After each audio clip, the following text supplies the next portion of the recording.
Hi guys, ngayong araw nandito kami sa Vermosa. Yes, magla-landers tayo. And first time nila mama dito sa landers, kaya papapasukin natin sila dito sa pinakamalaking landers na nandito sa Vermosa guys. Ito yung landers na malapit lang sa amin guys. Kaya dito talaga kami palaging nag-grocery. At dito din kami namamasyal, nagja-jogging, at nagko-coffee na rin guys. Kasi sobrang dami ng galaan dito sa Vermosa guys. Kasi meron na siyang mall, itong Ayala Mall. Kaya lahat ng hinahanap ninyo nandito na guys. At ngayon nga ay nakapasok na tayo at sisimulan na natin mag-ikot-ikot. Titingin-tingin tayo ng pwede nating i-stock sa bahay guys para hindi tayo magutom. Yan. Di bali guys, ang naisip talaga namin is bibili lang kami dito ng mga meat. Bibili ako ng pork belly para sa birthday ko. At hindi na din kami gaanong kukuha ng grocery guys kasi kakatapos na namin mag-grocery and sobrang dami namin grocery sa bahay. In advance na kasi namin ang pamimili ng mga stock guys bago dumating sila mama kasi ayoko na magutom sila habang nagsistay sila dito sa aming bahay. Gusto ko na palagi silang busog and palaging puno yung bahay namin ng pagkain guys. Tuwang-tuwa nga si mama habang pumapasok dito kasi sobrang laki kasi nitong landers at sobrang dami nyo talaga ang pagpipilian dito guys and sobrang affordable lang din kasi meron sila ditong mga sale kaya gustong gusto talaga namin tong mga meat nila dito kasi mura lang yung meat nila dito guys. Ang sarap pala sa feeling na kasama mo na yung mama mo na nag-grocery. Yan, siya nga yung nagtutulak nung cart kahit sinabihan ko na yung kapatid ko nang magtulak nung cart kasi baka makasagi siya and gusto daw niya ma-experience talaga na magtulak-tulak ng cart guys. At yun na nga guys, ikot-ikot pa rin tayo baka may makita pa tayong mga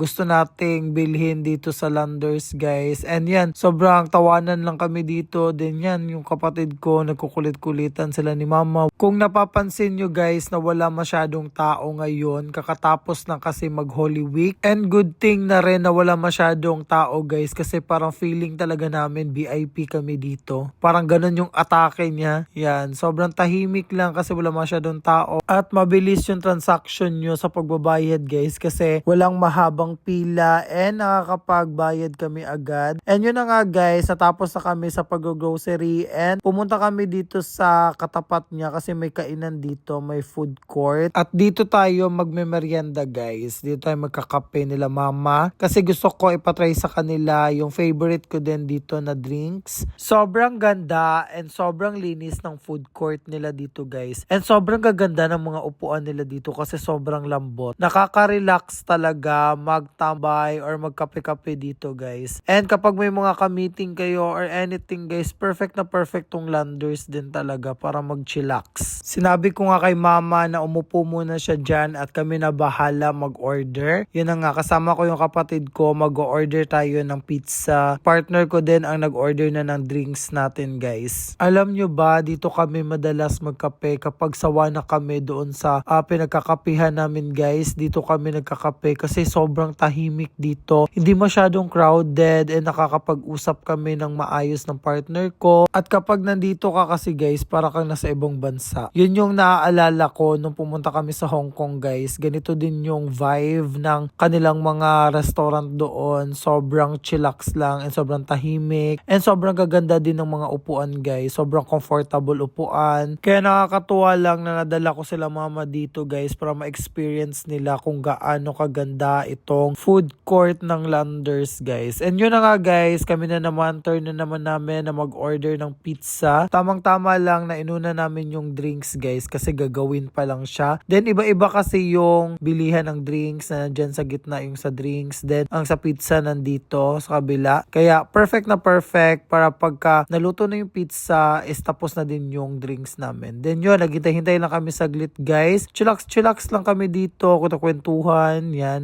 Napagod si mama kakalakad kaya tamang-tama talaga na sobrang comfortable ng mga upuan nila dito. At finally, dumating na rin yung mga in-order namin. Yan yung mga in-order namin, 2 pizza na malalaki and then yung mga drinks namin guys. At sisimula na nga natin kainin kasi baka lumamig pa. Yan lang yung in-order namin kasi kakain pa kami ng lunch guys mamaya. Bisaya. Sobrang happy ko nga guys kasi napatry ko kila mama tong favorite namin na spot ng aking partner dito sa Landers. Sobrang busog na busog kami guys. Sobrang dami pala nito. Tinanong ko nga sila mama kung masarap ba yung drinks na napili nila. And sabi nila sobrang sarap daw guys. Then ako naman guys, ang pinili ko kasing drinks is matcha. Yan, sobrang favorite ko yung matcha nila dito kasi sobrang sarap ng matcha nila at hindi siya mapait guys. Perfect na perfect lang siya para sa akin. At yun na nga guys, nagtatawanan lang kami dito nila mama, nagkukwentuhan. And sobrang sarap lang sa pakiramdam na nagkakakwentuhan na kami ng personal guys. Kasi dati sa cellphone lang kami nagkukwentuhan but now personal na talaga. And dati guys, in-imagine ko lang din na nandito sila mama, kasabay ko, kumakain, nagkukwentuhan. And now guys, natupad talaga siya. And kasama ko na din talaga sila. Guys, baka nagtataka kayo kung bakit ko palaging